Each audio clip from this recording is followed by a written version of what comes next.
His name defines excellence, determination, and the ageless pursuit of glory.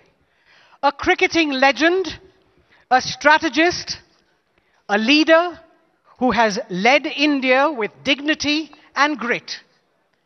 His journey is as iconic as it is a testament to the power of discipline, vision, and perseverance. From scripting historic wins for India to mentoring the next generation of champions, his influence extends far beyond the pitch. His 10 for 77 against Pakistan in 1999 at the Arun Jaitley Stadium was a moment for the ages.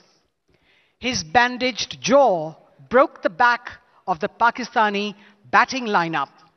But the victory wasn't only the 212-run victory, but a life lesson to limitless India's limitless resolve.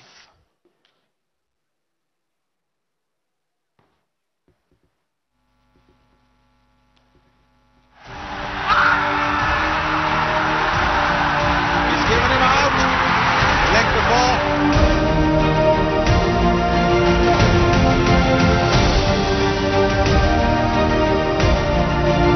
It's not just about talent. It's, everyone is talented. You can only have certain talent, which are game changers. But in a squad, you also need characters who stand up when chips are down. Oh, that's got to be worth a shout. Umpire Bucknor has a long look, and Kumble really has got his tail up.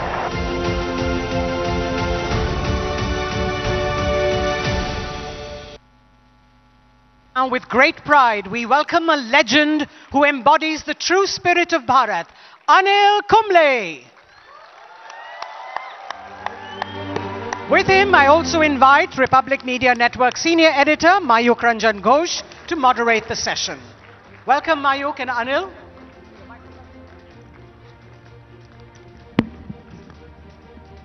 First of all, Anil, let me tell you that I'm a huge fan. I'm a 90s kid. So most of the audience here is 90s kids. Can we have a big round of applause for our icon, the 90s kids icon, Mr. Anil Kumble. And before we start, let me just show you a visual, a picture. 2002, India versus West Indies. A bowler with a broken jaw. Bowling, creating one of the biggest and bravest moments of sporting history. What inspired you not to go home, have a surgery, and play? I mean, this is a limitless India moment for us in 90s. We have seen this limitless India moment.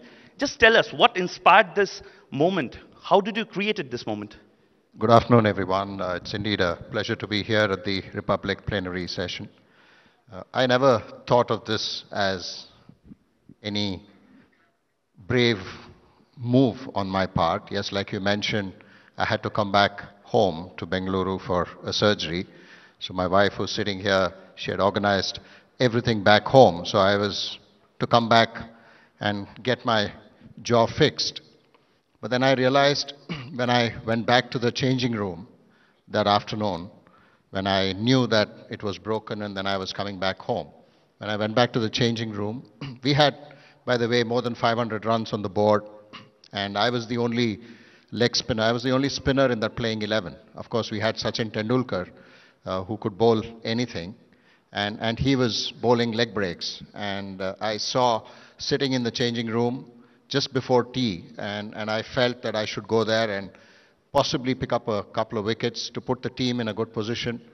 We were 1-1 leading into that test match, and there was another test match after that. So I felt that if we can win that test match, of course I wouldn't have participated the following day. It was just that one session that I could go and possibly make an impact, pick up a few wickets, put the team in a good position, and that was the only thought. I've always gone onto the field when my shoulder was fine, so the shoulder was absolutely fine. There was nothing wrong with it.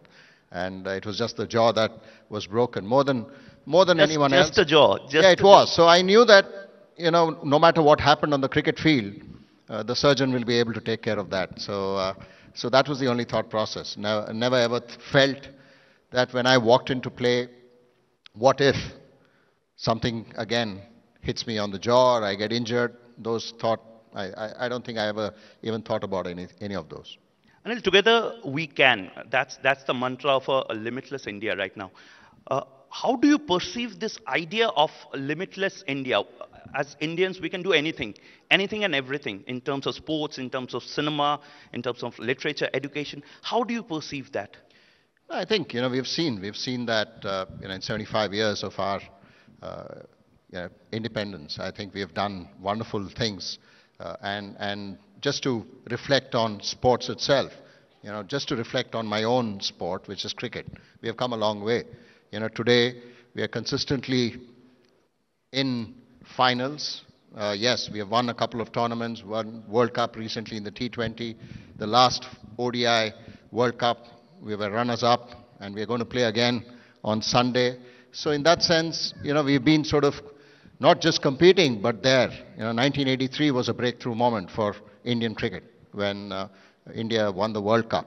But since then, I think we have moved really high up in the ranks as far as cricket is concerned. And in terms of infrastructure for cricket itself, if you take the sport, today you have international stadiums across India. It is not just restricted to the bigger cities, which it used to be probably about 20, 30 years ago. So now it's a lot more. There is a lot more players playing the sport with the IPL. There's a lot of players getting opportunities to play on a big stage. And not just the men's cricket. Women's cricket has evolved too, because when you talk about limitless India, it's not just about one section of the society. It's not just men, it's also women. How do you sort of become inclusive? How do you ensure that they come along and then do what and make you proud? And women's cricket has certainly made India proud. Today, the Women's Premier League is happening, and that's something that's giving a lot of girls an opportunity to showcase their talent. And it also means that a lot of young girls are taking up the sport. And that's the beauty about cricket. Today, it's dominating in cricket, and other teams would want to beat India. It was not the other way around. It was always the other way around. When we sort of played, it was beating Australia was a big thing. Beating West Indies just prior to that was a big thing. And today, beating India is a big thing for the rest of the cricketing world. So that's the beauty about limitless India. And when you talk about sport itself and how we have grown in sport, I strongly believe that when you want to become a sporting nation, when you want to create sport as a part of your livelihood, as a part of your lifestyle, it's important to create icons in sport. And today, we have icons in athletics, in Neeraj Chopra. We have Manu Bhaker in shooting. And they also had someone to look up to in Rajavardhan Rathore, then Abhinav Bindra, and Gagan Narang in shooting. So you had someone to look up to. Badminton has had superstars. With Prakash Padukone being the first one to win the All England Championship. After that, you had Gopi Chand. And then in women's badminton, you had Saina Nehwal, then now PV Sindhu. In tennis, Sania. So you have all these icons who then represent and give you that feel that when you're growing up or taking up the sport, you have someone to look up to, saying, you know what, if they can make it, even I can make it. I think that's the beauty about sport, and that's the beauty about the new India, because you have icons in every walk of life, not just in India. When you go outside of India, when you travel abroad and meet high-profile CEOs, and most of them are Indians. And that's the beauty about Limitless India. I think we have a great opportunity. The talent is there. It's just a matter of ensuring that we are all single-minded and determined in our approach, and things will. Sky is the limit. That's all I can say. Anil, I think you remember, in fact, most of us remember that moment. In 2009, you were playing for IPL, and at that point of time, you were actually playing gully cricket. You were actually playing local cricket just to make a point that, no, I have to keep my performance on. and complacency should not grab me or should not kill me. What will be your suggestion for this limitless India audience? We are a generation who want instant success, we want instant growth, but time and again we get depressed, we get demotivated with sudden failures. What will be the suggestion for Anil Kumble, who has seen a lot of ups and downs in his career? I think play a sport. That's the best part. When you play sport, at the end of the game, you have a result. Whether you win or lose, you have to again start from scratch the next day. And that's the beauty about sport. There's nothing called failure in sport. You only learn from, yes, a loss. In cricket, you lose a match. 2 days later, you again play a match. So we saw that. We saw that with New Zealand. They lost to India. And then 2 days later, they played South Africa. They've won. And now they are coming back again and playing India. So that's the beauty about sport. You lose one day, you learn from that, and then go on to the next stage. So I certainly believe that sport teaches a lot. It's a wonderful way to learn life lessons. It's a wonderful way to live your life, because when you play sport, you go through, like you mentioned, all the ups and downs in one's career. It's not always hunky-dory. You spoke about the 10-wicket haul. People know me because of that. I had a great day here in Delhi 26 years ago. But 4 days later, we traveled to Calcutta to play another match. It was a part of the Asian Test Championship against the same team, Pakistan, and I struggled to get 1 wicket. That's the beauty about cricket. You are up one day, and the next day you start all over again. So you learn to live with this, you learn to adapt, you learn to recognize the fact that in a career spanning 18 years, it takes a number of hits for you to actually succeed. So people talk about the 600 plus wickets, and they tell me that you're number one in India. All that is fine, but I had to bowl about 40,000 deliveries to get those 600. So which meant that more than 39,000 deliveries didn't get me any success. So it's about being persistent. It's about being at it all the time, and then eventually things will work out. And that's the beauty about sport. And I feel even without you noticing anything, it automatically teaches you all this. So please, if you feel stressed, if you're feeling that what's happening here, just go and play a sport. You sweat it out, I think the stress goes away. Do you think that more number of sportsmen coming out of India, this way India, with this limitless idea, can be the next superpower of sporting industry also? Oh, absolutely. I certainly believe that's one of the reasons about 15 years ago we started something called 10-Wick, where we are focusing, the entire focus is on grassroots sports, because at the end of it, champions come out from a larger base. When you provide a larger base, then automatically the sport grows and the sport becomes even more competitive. And that's the beauty about cricket. We spoke about limitless India. When you speak about limitless India, it's about creating more number of people participate in active sport. And that's something that we are constantly trying to achieve. In school, make it a part of the curriculum. Even today, yes, the government of India has taken a strong hold on ensuring that sport is everyone's sort of right. They go and play the sport. But I feel that every child should take up sport at a young age. We are not saying that you need to become champions. You need to represent India and win gold medals. No, just participating in a sporting activity, making it a part of your culture, making it a part of your lifestyle, certainly helps in developing a nice way of managing your own life. Ups and downs, challenges, exam pressures, then the result pressures, all of that gets taken care. So grassroots sports is something I strongly believe if you focus on, then automatically your champions will come out of that. And like I mentioned some of the champion names in the sporting world, you will see a lot more happening if we focus entirely on the grassroots sports.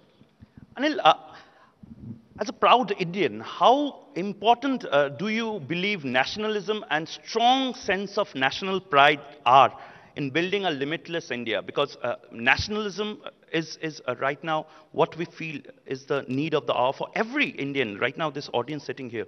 How important it is?